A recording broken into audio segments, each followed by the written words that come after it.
Central dogma जो है, केंद्रीय हठधर्मिता जो है, वह आनुवांशिक सूचना के प्रवाह की एक प्रक्रिया है जो डीएनए से एमआरएनए और एमआरएनए से प्रोटीन होता है। तो ये जो क्या है, जेनेटिक इंफॉर्मेशन का फॉलो है the process of transfers of genetic informations from one generation to next generations, DNA to mRNA, mRNA to protein। जो ये सूचना जा रहा है ना, इसी को हम लोग क्या बोलते हैं, सेंट्रल डोग्मा यानी कि केंद्रीय हठधर्मिता कहते हैं।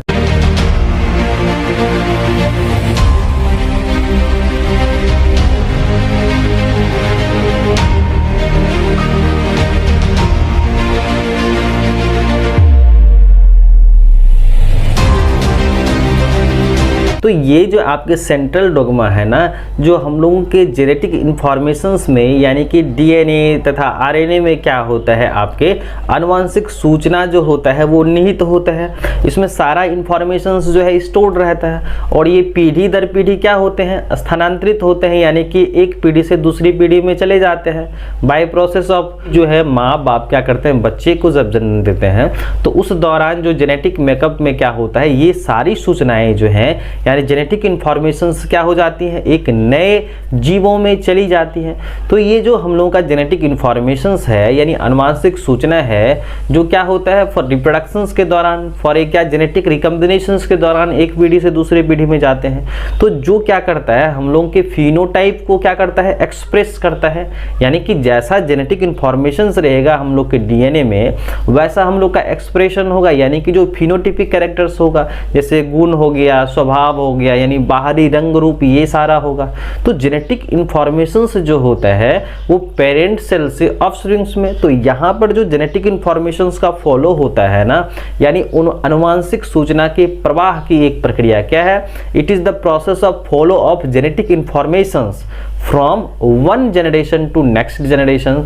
तो ये जो है आपके कहलाते हैं सेंट्रल डोग्मा, जिसे हम लोग क्या कहते हैं, केंद्रीय हठधर्मिता कहलाते हैं। केंद्रीय हठधर्मिता जो है सबसे पहले फ्रांसिस क्रिक सर ने बताया था, और आपको डेट याद रखना 1958 ईस्वी में जो है ना, फ्रांसिस क्रिक ने जो है इस दुनिया को बताया कि किस प्रकार से जो है जेनेटिक इंफॉर्मेशंस का, आनुवांशिक सूचना का जो है प्रवाह होता है। जो आपके डीएनए जो है उसमें क्या होता है, डीएनए का पूरा नाम क्या होता है, डीऑक्सीराइबोन्यूक्लिक एसिड होता है ना, और ये क्या है, एक पॉलीन्यूक्लियोटाइड चेन से बने होते हैं। किससे बने होते हैं, पॉलीन्यूक्लियोटाइड चेन के बने होते हैं। और ये हम लोगों का क्या है, जेनेटिक मटेरियल है, यानी जिसे हम लोग आनुवांशिक पदार्थ कहते हैं। और इसी में हम लोग का सारा गुणधर्म जो है जेनेटिक इंफॉर्मेशंस क्या रहता है, स्टोर रहता है। तो डीएनए जब अपनी कॉपी बनाता है ना, तो उसे हम लोग क्या कहते हैं, प्रतिरूपण। क्या कहते हैं, प्रतिरूपण, जिसे हम लोग रिप्लिकेशंस कहते हैं। और डीएनए में 3 प्रकार के रिप्लिकेशंस होते हैं।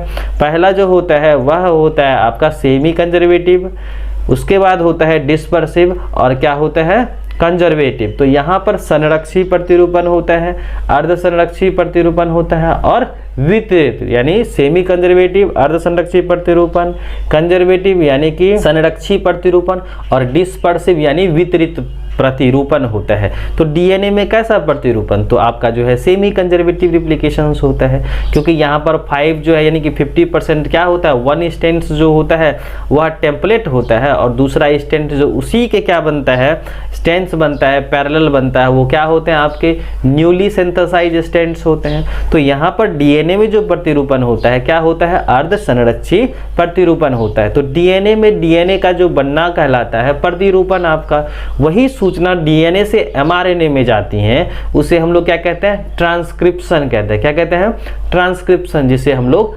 अनुलेखन कहते हैं। क्या कहते हैं, अनुलेखन।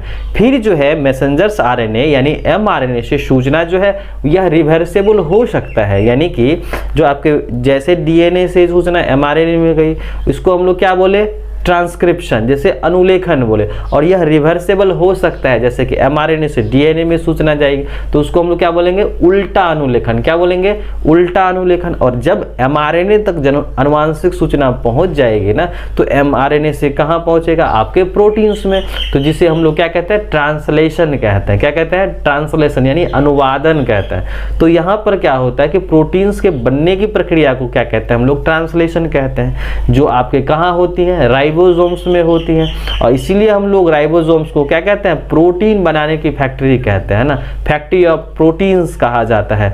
तो क्या है, अनुवांशिक सूचना के प्रवाह की एक प्रक्रिया है। क्या भाई, तो सेंट्रल डोग्मा जो है, केंद्रीय हठधर्मिता जो है, वह अनुवांशिक सूचना के प्रवाह की एक प्रक्रिया है जो डीएनए से एमआरएनए और एमआरएनए से प्रोटीन होता है। तो ये जो क्या है, जेनेटिक इंफॉर्मेशन का फॉलो है, the process of transfers of genetic informations from one generation to next generation, DNA to mRNA, mRNA to protein. जो ये सूचना जा रहा है ना, इसी को हम लोग क्या बोलते हैं, सेंट्रल डोग्मा यानी कि केंद्रीय हठधर्मिता कहते हैं।